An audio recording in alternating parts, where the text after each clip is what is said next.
नमस्कार. मागच्या व्हिडिओमध्ये आपण नैवेद्य कसा वाढावा किंवा नैवेद्य बनवताना कोणत्या गोष्टींची काळजी घ्यावी या गोष्टींचा व्हिडिओ बनवला होता.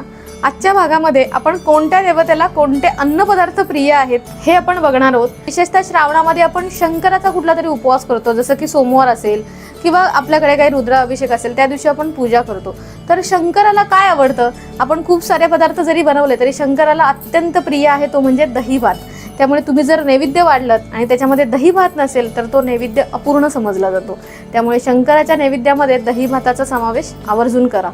वास्तुदेवतेच्या नैवेद्यामध्ये सुद्धा दही भात हा असायलाच पाहिजे आणि श्री गणेशाच्या नैवेद्यामध्ये मोदक हे असायलाच पाहिजेत. मग ते कुठल्याही प्रकारातले असू शकतात, ते पंचखाद्याचे असू देत किंवा खोबऱ्याचे असू दे किंवा अजून कुठल्या वेगळ्या प्रकारातले असू दे, पण गणपतीला हे मोदक अतिशय प्रिय आहेत. त्याच्यानंतर आपण जर सत्यनारायण किंवा श्री विष्णूची जर कुठली उपासना किंवा पूजा करणार असू तर श्री विष्णूला शिराचा जो नैवेद्य आहे, ज्याला आपण सत्यनारायणाचा महाप्रसाद म्हणतो, तो अत्यंत प्रिय आहे. त्यामुळे श्री विष्णूची जर कुठली उपासना तुम्ही करणार असाल तर त्याला शिऱ्याचा नैवेद्य दाखवायचा. आणि जी लक्ष्मी माता आपल्याला प्रसन्न करून घ्यायची आहे तर लक्ष्मी मातेला नैवेद्य दाखवताना तांदळाची खीर किंवा खिरीचा कुठलाही जो पदार्थ आहे तो लक्ष्मीला अत्यंत प्रिय आहे. त्यामुळे निदान ह्या 3-4 नैवेद्याची काळजी जर तुम्ही घेतलीत तर मला वाटतं तुमच्या इष्टदेवता तुमच्यावरती नक्कीच प्रसन्न होतील.